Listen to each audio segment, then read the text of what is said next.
En el silencio de los siglos, cuando la voz profética parecía haberse apagado para siempre en Israel, cuando la fe se había vuelto ritual y el corazón del pueblo esperaba en la penumbra, Dios estaba tejiendo en secreto el hilo más audaz de su tapiz de redención. La historia comenzó no en un palacio, sino en el templo, donde un sacerdote anciano y justo llamado Zacarías cumplía con su turno sagrado. De repente, el ángel Gabriel se apareció de pie a la derecha del altar del incienso. Zacarías se estremeció de terror, pero el mensaje era de una alegría incontenible. Su esposa Elisabet, estéril y avanzada en años, daría a luz un hijo, y no sería un hijo cualquiera. Este niño estaría lleno del Espíritu Santo desde el vientre de su madre, iría delante del Señor con el espíritu y el poder de Elías, y convertiría a muchos en Israel para preparar un pueblo bien dispuesto para el Señor. Zacarías, incrédulo, quedó mudo. Pero la promesa de Dios es más fuerte que cualquier duda humana. Y así, en el seno de una mujer que todos consideraban marchita, floreció la vida. Juan, el precursor, estaba en camino. Mientras tanto, en un pueblo oculto en las colinas de Judea, otra mujer, una virgen llamada María, recibió una visita aún más asombrosa.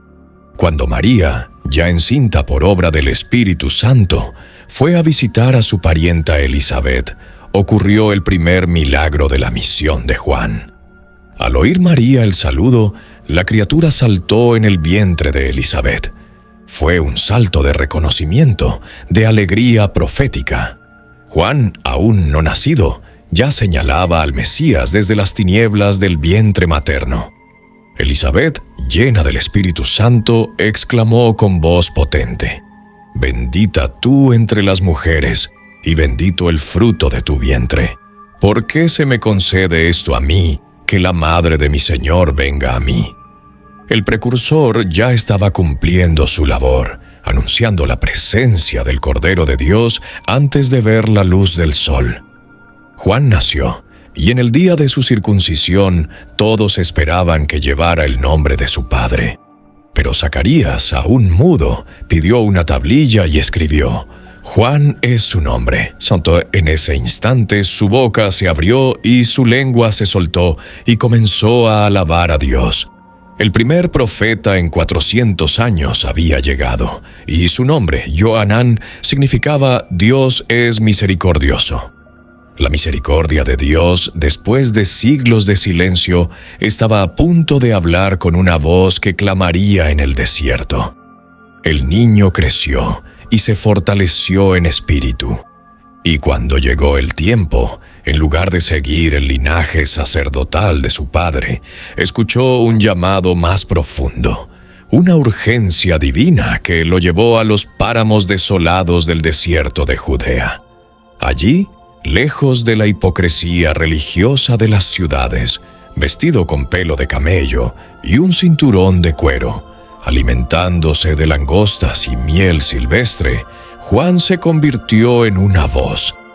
No la voz suave de los rabinos en las sinagogas, sino un grito primal, un trueno que resonaba desde el vacío.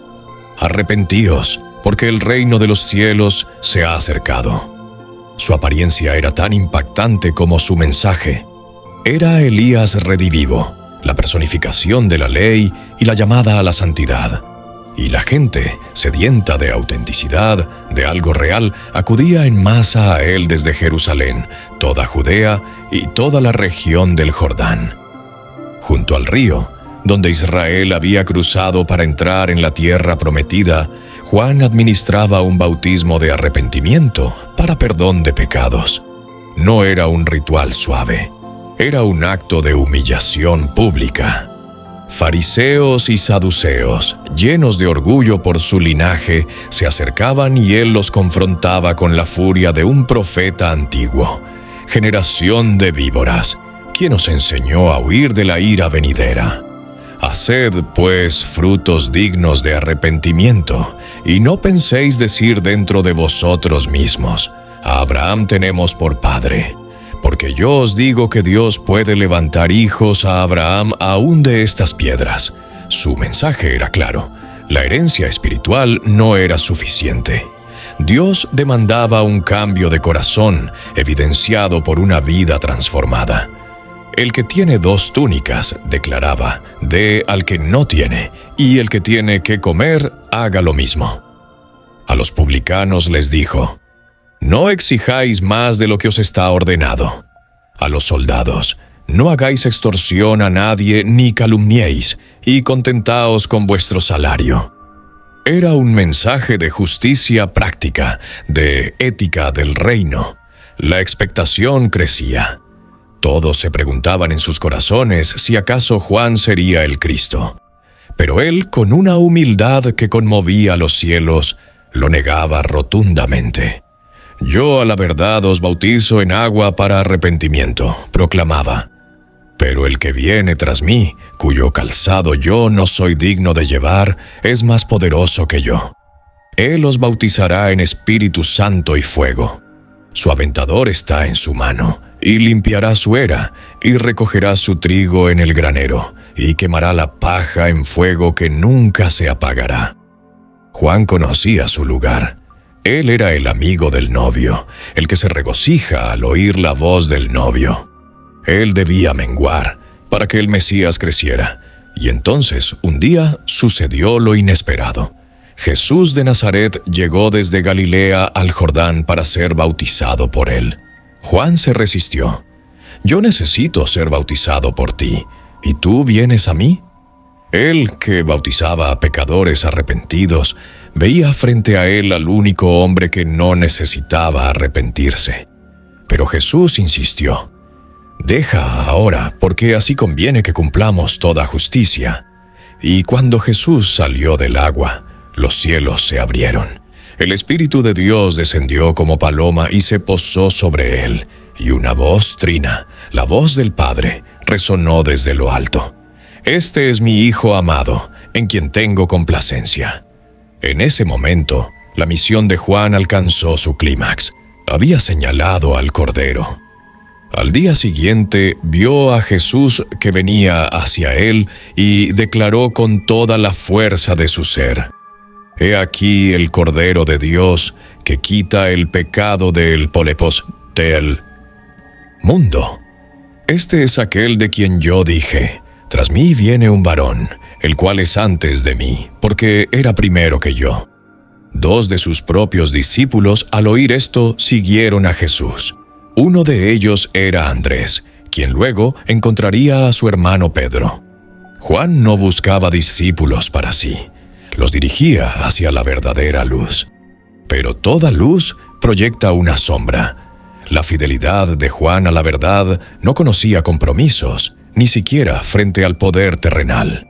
Herodes Antipas, el tetrarca, había tomado a Herodías, la esposa de su hermano Felipe, y Juan no tuvo miedo de confrontarlo. No te es lícito tenerla. Por decir esta verdad, Herodías le guardaba rencor y deseaba matarlo.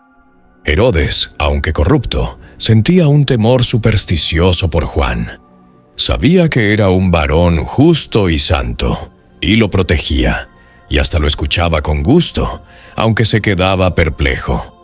Pero durante un banquete de cumpleaños, la hija de Herodías, Salomé, bailó para Herodes y sus invitados, agradándoles tanto que el tetrarca, ebrio de vino y lujuria, le juró darle cualquier cosa que pidiera, hasta la mitad de su reino. Instigada por su madre, la joven pidió: «Quiero que ahora mismo me des en un plato la cabeza de Juan el Bautista». Herodes se entristeció, pero por el juramento y los comensales no quiso negarse. Envió de inmediato a un verdugo que fue a la cárcel, decapitó a Juan, trajo su cabeza en un plato y se la dio a la muchacha, quien se la entregó a su madre. Así murió el profeta, no en un campo de batalla, sino como trofeo de una fiesta depravada.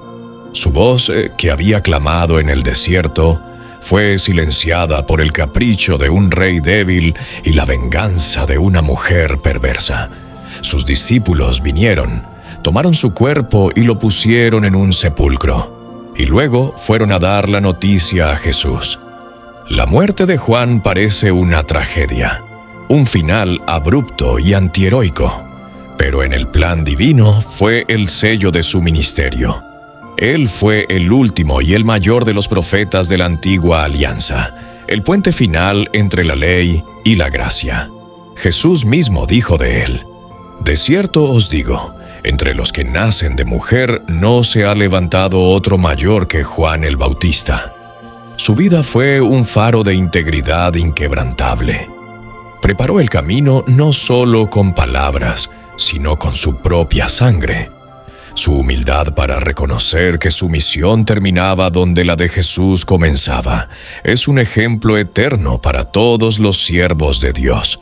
Él fue la voz que gritó en el crepúsculo, anunciando el amanecer de la redención. Y aunque su luz pareció apagarse demasiado pronto, su eco nunca se ha silenciado.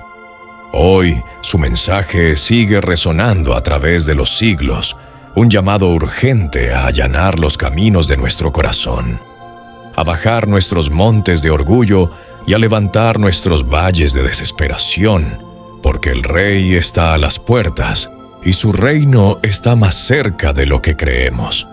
Juan Bautista, el profeta que preparó el camino, nos recuerda que la mayor gloria de una vida no es brillar uno mismo, sino reflejar fielmente la luz de aquel que es más grande.